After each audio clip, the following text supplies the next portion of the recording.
Welcome to it. We got a brand new episode for you this week, and the shows in Northern California went off. I can feel it. I know it happened.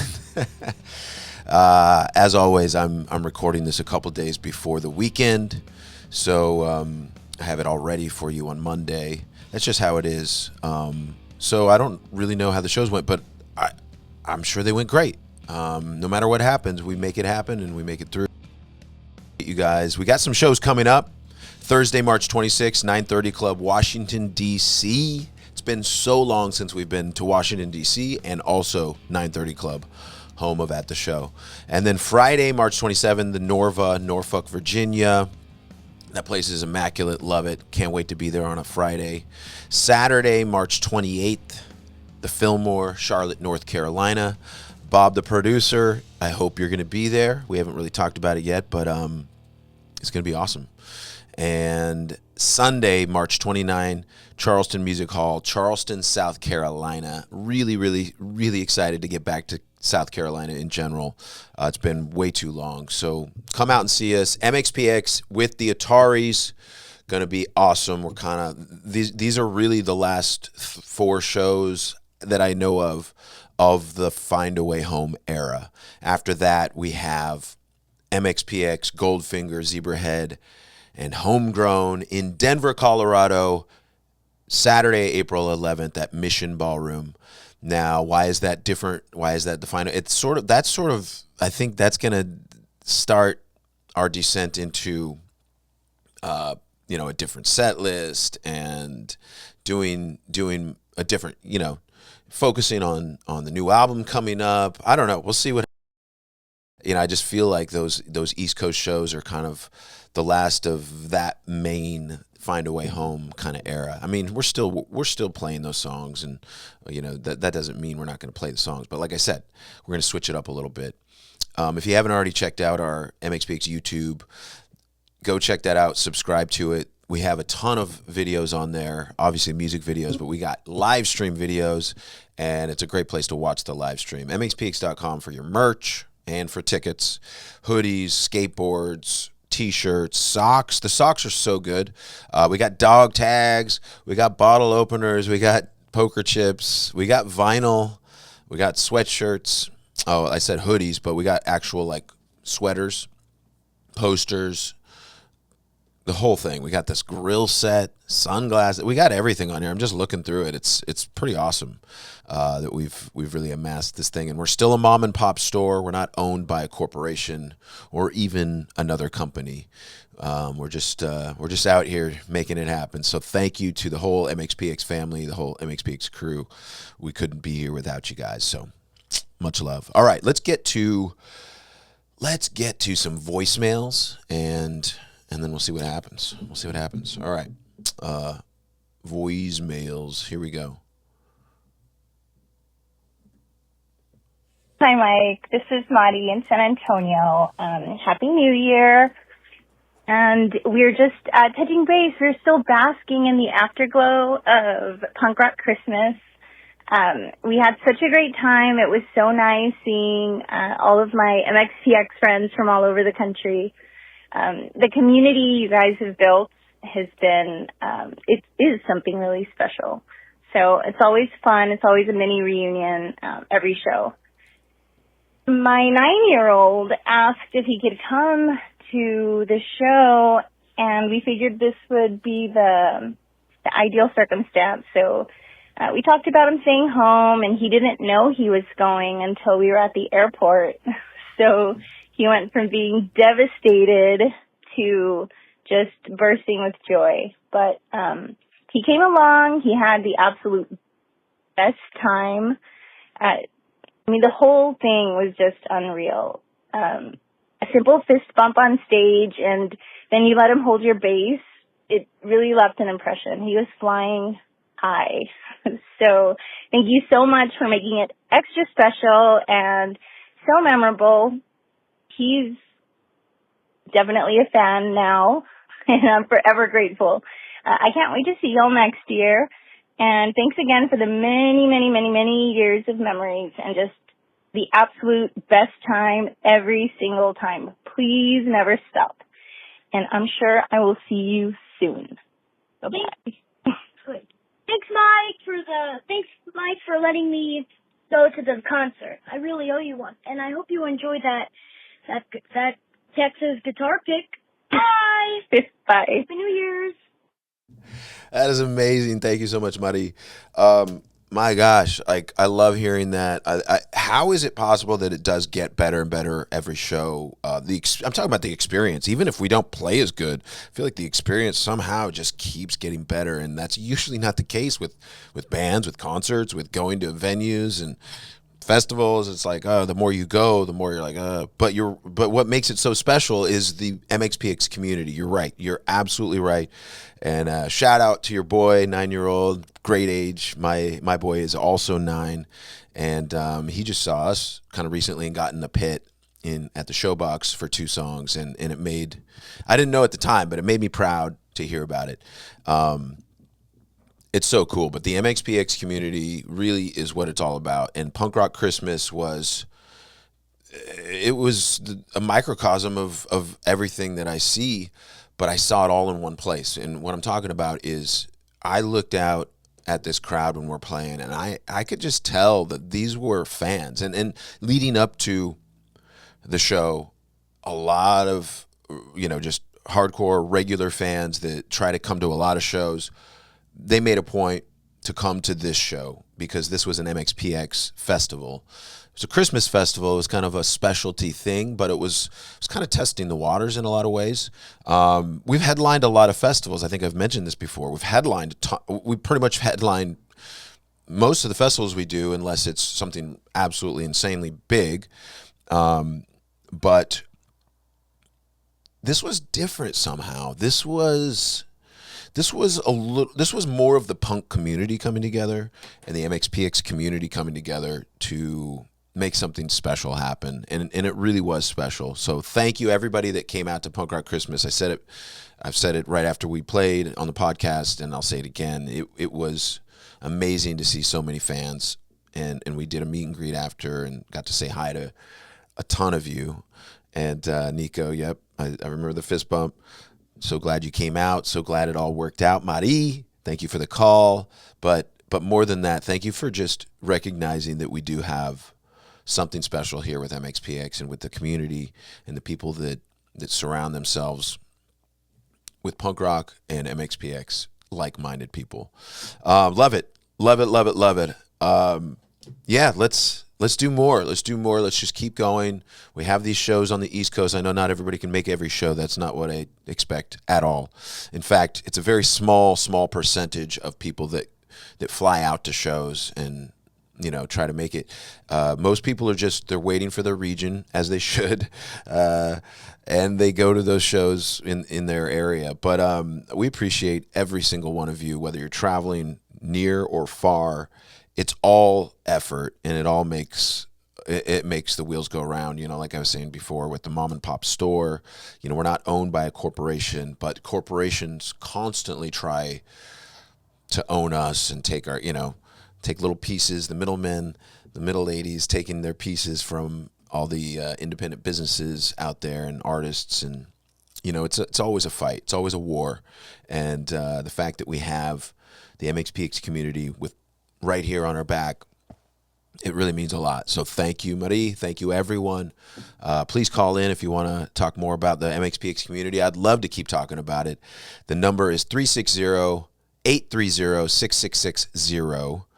And yes, Tom Chichilla picked that number. He's our manager type guy. Anyway, all right. Let's get to the next voicemail. Thank you so much. That was great. Hey, Mike, it's Jordan from West Virginia calling again. Just checking in to say I love the new song, Wreck My Night. Can't wait for the new album. Sounds like it's going to be a real banger. Something interesting came up recently.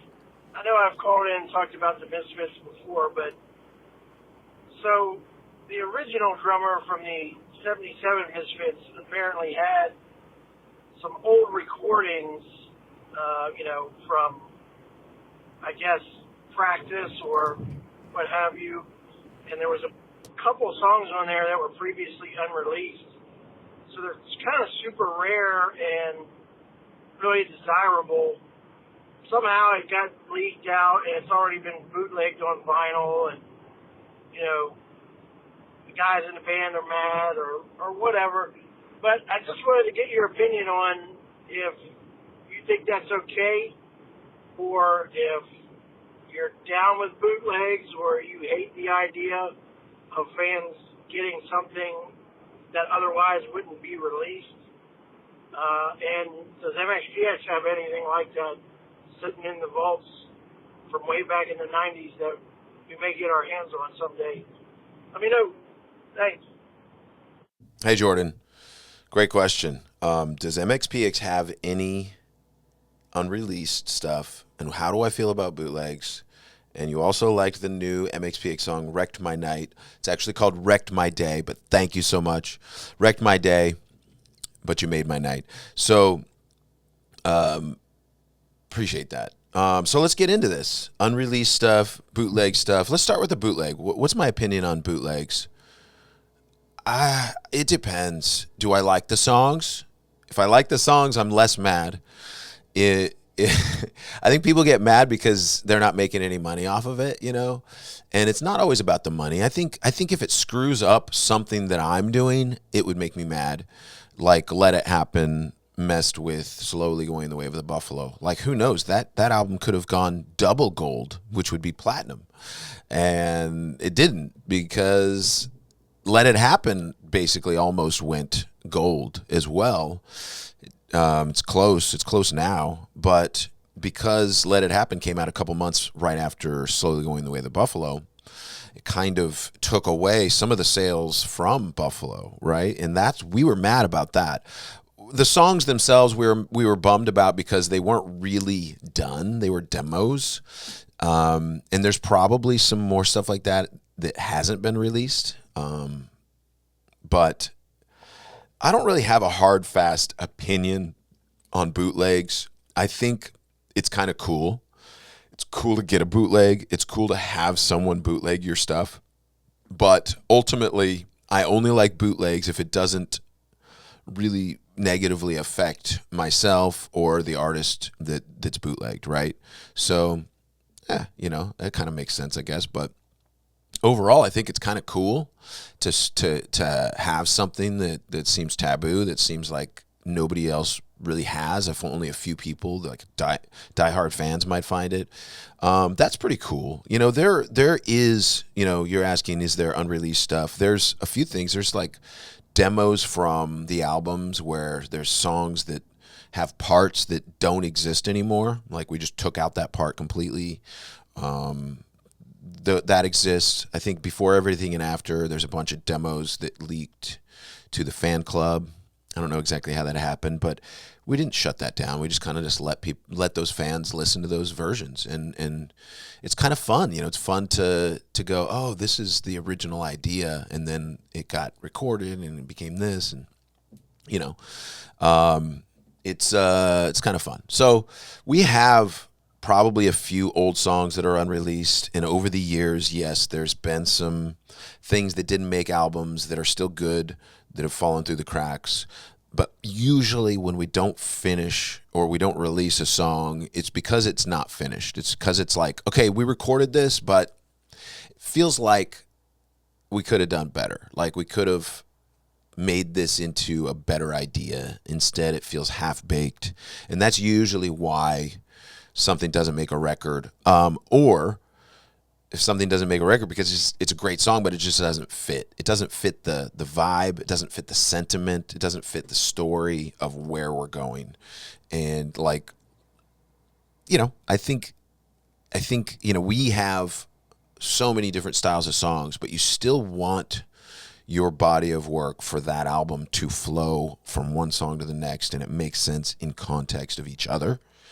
And then, of course, when you play live, when you play something from Find a Way Home, like Not Today, does that fit in with your catalog from Life in General or Slowly Going the Way of the Buffalo, right? Like Tomorrow's Another Day, Not Today, a lot of day songs, Friday Tonight. But I feel when we play those songs live, if you don't know what album it's on, that's just another MxPx song. It's not a new song and an old song and a really old song and a brand new song. So like it all kind of fits in our catalog when we play live, and that's the coolest. So bootlegs, bring them on, but I think it's always circumstantial. Unfortunately, there's never a black and white, always a use case for this or that. But for the most part, I think with punk bands, until you need to protect your your intellectual property or whatever, you're not really thinking about bootlegs and how they might affect you. And honestly, I don't really want to think about that either. I just want to go about my day. But this is a great idea. I mean, I'm not saying I don't want to talk about this subject. This is great. I'm just saying in my daily life, I'm not thinking about bootlegs affecting me or, the MxPx business and all that. It hasn't been a thing. Like back when we had Before Everything and After and maybe even Panic, there were still album leaks. Maybe by Panic, album leaks weren't as big of a deal. But I remember Before Everything and After was leaked by one of the executives from the record label's kid. He had a copy of the record because he had it early. He had the promo copy or whatever early, and he uploaded it to Napster, did the whole thing, and it's just like, man, we can't win, But ultimately, that stuff ends up probably not mattering in the end. I guess you make up for it in other ways. It's funny. We haven't necessarily been on the cutting edge of all things music, especially when it comes to streaming and revenue. But when it comes to punk and how we get ourselves out there, I feel like we've done a lot of cool things, and people have followed suit, like our videos that we still do.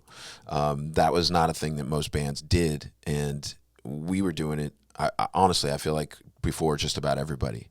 And now everybody does it. And it's cool. I don't feel like it's anytime you do something that really works, it's going to be copied. It's going to be replicated. And maybe even they didn't realize it was us doing it. It's just like, it only just takes a few other people to start doing it. And pretty soon, boom, boom, boom, boom, boom, everybody doing it. So yeah, it's a wild world out there, but punk rock is it's the same world in the music business, but it is also kind of its own thing. But we haven't always been on the cutting edge of other things like streaming and like ringtones. Like somebody like Akon, remember Akon? He made millions and millions of dollars through his label because he would release all of his singles through ringtones, and he made just bank. Everything was just geared towards ringtones, selling ringtones. Nowadays, you don't buy ringtones anymore. I mean, that was a thing that was like big in that community and in that era of the 90s and even the probably early 2000s. And you got to find the new thing and find what works for you. I strongly disagree with just following every trend. You got to, maybe some trends are okay, but like you got to find the trends that work for your personality. And that's very important when it comes to online, social media, marketing, anything like that. Anything getting the word out, anything being public facing towards your audience. Yeah, it makes a difference. But I digress. Unreleased stuff, probably. I don't know where it all goes, but certainly it's fun to get that stuff eventually. So it'll happen. We'll release some stuff, 20-year-old songs here and there. Maybe not even here and there. Maybe we'll eventually put compilations together. But to be honest, like, it feels like we should just keep writing, keep putting out new music, and then when we're too old to think of new music, then we start putting out all those B-sides and bootlegs. And if you get your hands on something, by all means, go to town, bootleg it, press it on vinyl if you want to. Do what you got to do. Do what you got to do. All right? I appreciate y'all, and I appreciate you guys being so supportive of what MxPx does and what we do here in the community. All right. Let's get one more voicemail. Mike, what's up? This is Steven from Milwaukee. Huge fan. I'm listening to the January 5th episode right now, and you told people to call in with talk about the NFL playoffs. So I've got what I think will be a fun topic for you. Last night, which was January 4th, the Steelers knocked off the Ravens to win their division, and the Steelers advanced to the playoffs. Now, the Steelers have Aaron Rodgers, and I'm from Wisconsin, and so obviously Aaron Rodgers, longtime Packers quarterback, pretty much objectively the greatest Packer of all time. I agree. But the opinion of him changed a lot when he left Green Bay. So a lot of people in Wisconsin seem to hate him now. Okay. So my question to you is, what do you feel when a legendary player leaves your favorite team and goes and plays elsewhere? And the one I came up with would be Ken Griffey Jr., who obviously started his career, and I believe finished his career in Seattle, but he had a long tenure with the Cincinnati Reds. What was the thought about him when he left?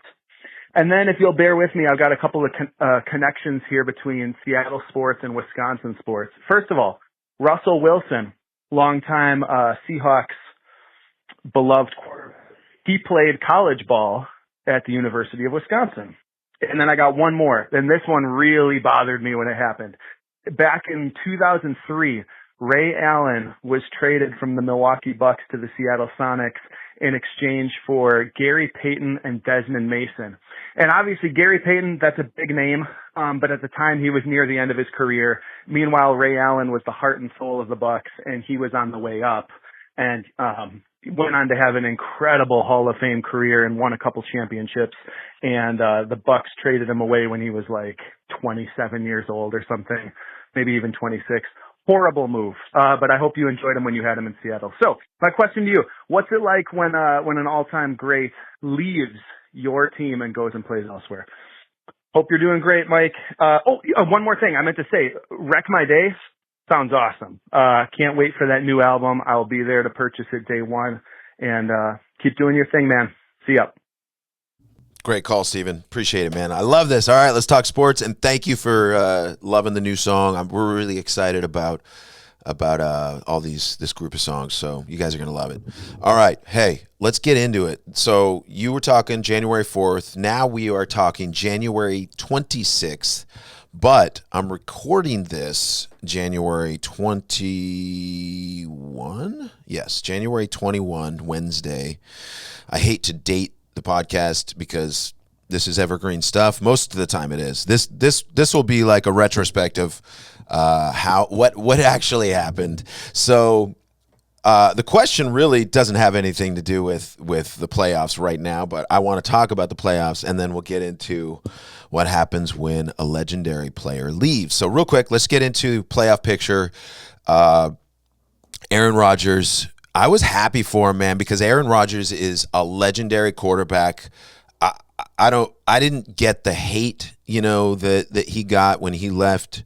Everybody leaves eventually, in sports, and I think I've realized that the more I watch professional sports, it's like, man, everybody leaves. Russ Wilson left. We were in Seattle. We were ready for him to leave because he was falling apart. He wasn't running it like he used to. He wasn't doing the scramble like he used to. And then that continued on throughout the rest of his career. And he fizzled, which is sad because, at the time he was one of the all-time greats. But so I don't know. So the Seahawks trounced the 49ers in the first playoff game. But before that, the Steelers played what? They played the Texans. So Steelers against the Texans, it was 24-21. It was really close, really close. Wait, Pittsburgh Steelers won that. Am I reading that correctly? I don't think I'm reading that correctly. I think they lost it. I don't know. This is kind of confusing. Sorry, guys. I'm not a sports announcer, apparently, because I'm like, wait, what does this say? I'm pretty sure the Steelers lost that game and had to go to Cancun after that. So we'll see. We'll see. And then, so divisional round, Denver Broncos against the Buffalo Bills. Broncos pulled that off, squeaked it out. Amazing game. Bo Nix broke his ankle at the end of the game, and he's out. So he's out for this weekend that's coming up, or that just happened as you're listening to this podcast. It just happened. So we don't expect the Broncos to beat the New England Patriots, but we'll see. So I think the New England Patriots are probably going to be in the Super Bowl for the NFC, and then for the AFC, and then Seattle has to play Los Angeles Rams this. We just did. I'm talking in circles. I don't want to predict anything. It's going to be a really tough game, but I feel like Seattle can do it. We can do it if we play a good game. We bring our best. We can absolutely beat the Los Angeles Rams again and head to the Super Bowl. And then we're against the Patriots, which is not going to be easy. But again, I think we can do it. So go Seahawks. Let's go. Sorry about your Steelers. Let's get sorry, you're not even a Steelers fan, I guess. You're a Green Bay fan, and they didn't quite make it. But yeah, Bears got the Packers, and that was a wild game too. Like it was a great game. It was a really great game. But wait.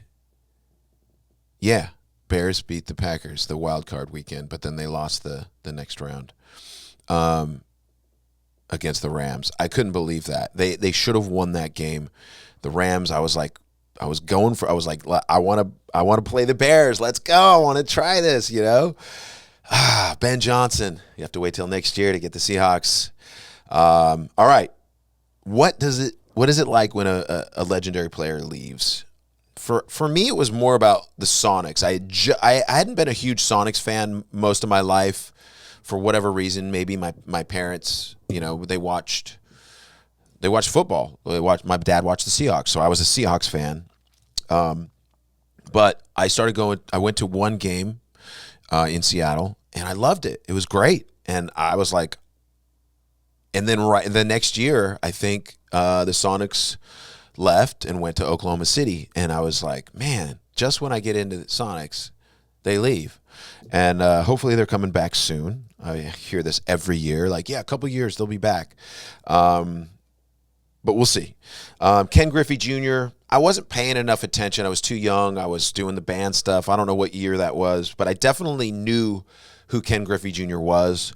It just wasn't an emotional trade for me personally, So I think it affects people for sure.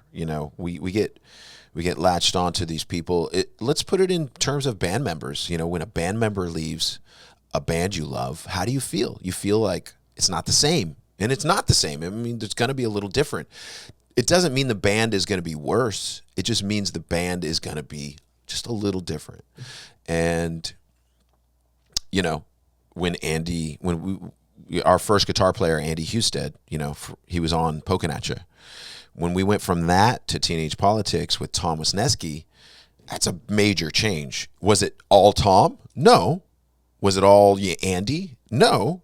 But it was a lot. It was their playing is different. They're both beginners. I mean, we were all beginners at the time, so it's not like we had one guy that was really good and another guy that was really bad. It was just they were different players. They were coming from different headspaces. Wisniewski was listening to Bad Religion, Green Day, NoFX, Rancid. Andy was listening to the Kentucky Headhunters. I got him into NoFX, Rancid, Lagwagon, No Use for a Name, Pennywise. But it was me foisting a little bit onto him. And he was into it, but he wasn't like a punker, none of us were punkers. We were kids. I was trying to become a punker. I was like, this is I love this stuff. So when Tom and I were hanging out, he wasn't even in the band, and we just meshed on listening to Bad Religion, listening to punk rock, listening to The Clash, listening to I was into the Suicidal Tendencies early on, and then got out of that and into R&B for a while, and then I got back into punk, listening to The Descendants, listening to the Dead Milkmen. Yeah, man, me and Tom Wisniewski just meshed together on punk rock, on our love of the music, and he didn't have the chops that you know, a lot of guitar players probably had in bands, yet it took him a minute, but he was learning those songs by listening to our stuff, listening to Green Day, listening to Bad Religion, and just going boom, boom, boom, boom, boom. This is how it goes. And he got good really quick. I remember when we went on our first tour, he had to borrow money from his dad to buy a guitar rig, a Marshall cab and a Marshall JCM 900 head.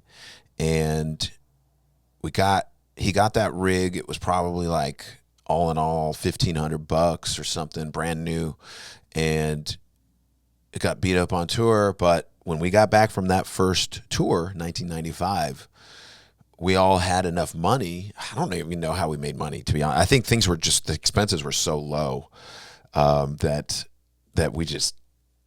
we made money somehow. But we're eating Taco Bell. So anyway, we had money, and so like, here's $2,000, Tom, and he took you know, $1,500 and he slapped it down, gave it to his dad at the end of the tour when he got home, and his dad was surprised. His dad said, "Wow, I never thought I'd see that money ever again in my life. I'm really surprised you paid me back after one tour."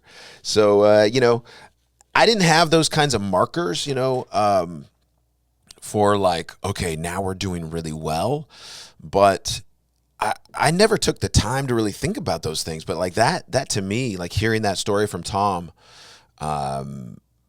later on in life, it's like, okay, that's a marker for success right there. We were on our way, and you know, my head was down, head down, just to the desk, just working, deep work. And that's what MxPx was and still is I'm just focused on making things happen. And sometimes if a person, you know, somebody on the crew just isn't the best, that isn't the best situation for the band, for everybody else, you know, those people tend to not last, you know, and we cycle through and we find somebody else. But even the best people cycle through and end up working for somebody else. Or, you know, we have so many techs over the years start with us, or not even start with us, just work for us for years, and then they end up working for somebody huge, you know, like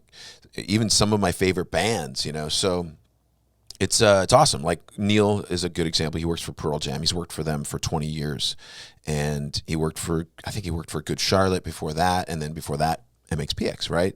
So like he was with us forever, and he built a career based on what he did with us. And it's like that's a proud feeling that we can not only have a great crew now. Our crew now slays. I love all of them, but also, you know, some of them might have opportunities in the future where we have to replace them. So it's going to happen. It does happen, and it's never a great feeling. But even when things go out on a super positive note, which is almost always, yeah, it's great when somebody can even take some of the skills of the responsibility of doing the job, and take that into a new field and be able to do work. And I think Tom and Yuri have been really good with that too. Just I never doubt if they're going to come through on what they say they're going to do when it comes to band stuff, when it comes to practice, when it comes to showing up for shows, anything. It's all, these guys are trustworthy, and their work ethic is above par every step of the way in every category. Shout out to my band. And that includes Chris. Chris is awesome. He doesn't have the experience that Tom and Yuri have, but he makes it happen, and he goes out of his way personally a lot to do the things that we ask him to do, or we ask all of us to do. So I know it's a little bit of a digression from the original legendary players leaving question, but legendary players in bands is I think something that you guys all want to hear about. So, you know, what happens when I play with Goldfinger, and there's like some of the diehard fans want to see the original lineup. Well, what's the original lineup? Because I've been in the band longer than Kelly, who is not the original bass player, but he was there for a lot of their early touring days after Simon left. Simon was their original bass player. So, you have like Simon on Here in Your Bedroom. You have Kelly on Superman, probably. And you have me, Mike Herrera, on what do we have? The Knife. What was on like Wallflower from their last album? This new album, I don't even know what the single is. Mark Hoppus is playing bass on the new single, Freaking Out. So I'm not playing bass on that, but I play it on, sing it on the live shows. So things come and go with Goldfinger, even more so than a lot of bands, and it's kind of hard to say. There isn't necessarily like always the same people, but it's mostly the same people. Like now we always have the horn players from Real Big Fish, and we always have Charlie on guitar. He's, he was an original Goldfinger player anyway. But, now that I've been in the band for over, let's say it's been 14 years or so.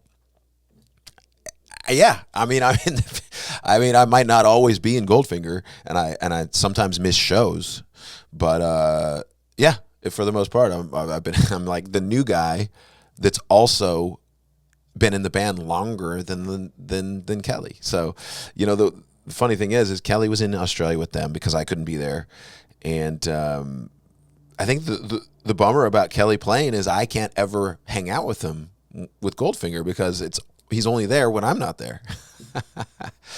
Yes, how crazy this world is. But I absolutely love all your calls. If you guys want to call in about anything, the number is 360-830-6660. It's a Google voicemail. Just leave a voicemail for me. I will get it, and we'll play it on the show.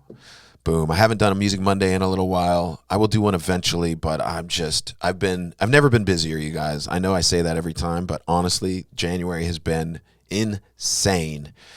And I didn't get to it. Yet, but I did. Something happened to my phone over the weekend, and it was not a good thing. So maybe I'll tell that story next week if I think about it. All right. It's a good story. It's also a terrible story. All right. MxPx.com. We have merch. Appreciate you guys. Shout out to Mary. Shout out to my mom. Shout out to Trey. That's usually one of those three people are packing your packages when you order from us. Appreciate you guys. We got vinyl, hoodies, T-shirts, the whole 9 yards, the whole deal. And anything you want there, we can get. Shows, also MxPx.com, will be on the East Coast in March, starting in Washington, D.C., then Norfolk, Virginia, then Charlotte, North Carolina, and then Charleston, South Carolina. All right. Denver, April 11th, MxPx, Goldfinger, Zebrahead, and Homegrown. It is going to be a nonstop party. All those bands go hard, so that by the time you get to MxPx, you guys might be tired. I hope not. But, geez, save some energy for MxPx. It's going to be a lot. It's going to be an amazing show. So don't wait on those tickets. They are selling fast. All right. Appreciate y'all. Shout out to Bob McKnight. Love you, buddy. Hope you're well. Peace.